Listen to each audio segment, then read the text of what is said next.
বিসমিল্লাহির রহমানির রহিম। কেমন আছো? আশা করি ভালো থাকো, ভালোভাবে থাকো, সুন্দর থাকো। কারণ ঠান্ডার মধ্যে একটু ভালো মন্দ খাও ইনশাল্লাহ।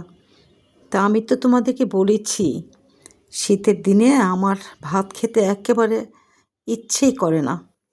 তাই আমি এখানে আজকে একটু মুগের ডাল দিয়ে, মসুর ডাল দিয়ে খিচুড়ি করেছি। দেশি মুরগি আলু দিয়ে লাল করে রান্না করেছি। দেশি মুরগি আলু দিয়ে লাল ঝোল করেছি। দেখো, একটু টমেটো নিয়েছি সালাদের জন্য, শসা নিয়েছি, লেবু নিয়েছি, কাঁচামরিচ।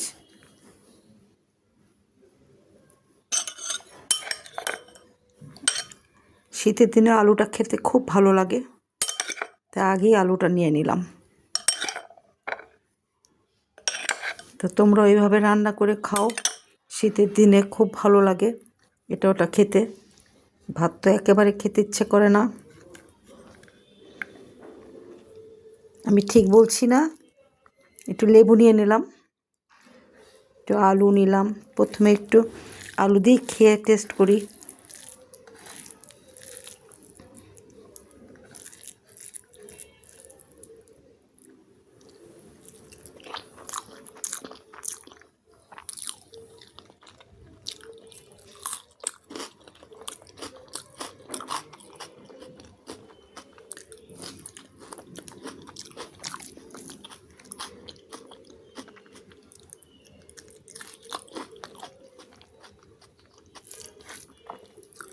দারুণ ঝাল। ওহ, কান ধরে গেছে, কাঁচামরিচটা এত ঝাল।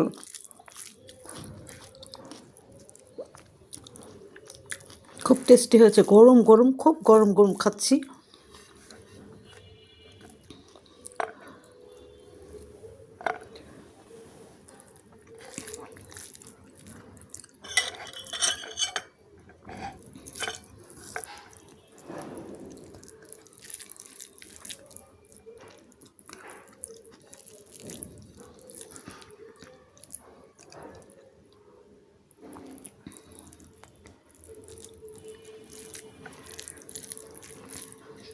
চিকেন নিয়েছি, চিকেনটা দিয়ে খাচ্ছি।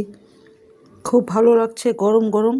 তোমরা এইভাবে রান্না করে খাও, দেখবে শীতের দিনে ভাতের চেয়ে খিচুড়ি করো, কিছুটা নিজেরা নিজে ঘরের মধ্যে চাইনিজ করে ফেলো, কিছুটা। আমি একটা ধোসা স্টাইলে পরোটা করেছি, তা আমি এখনও আপলোড করিনি। যাই হোক, এভাবে রান্না করে খাও, ভালো লাগবে। শীত তো মেহমান, মেয়েরা যেমন শ্বশুরবাড়িতে নায়রি যায়, কিছুদিন থেকে চলে আসে, শীতটাও এরকম নায়রি এসেছে, 2 মাস থাকবে, চলে যাবে। যা এনজয় করার ইনশাল্লাহ বেঁচে থাকলে এনজয় করো। ঠিক আছে, আরেকটা ব্লগিং নিয়ে চলে আসবো। খুব খুব ভালো থেকো,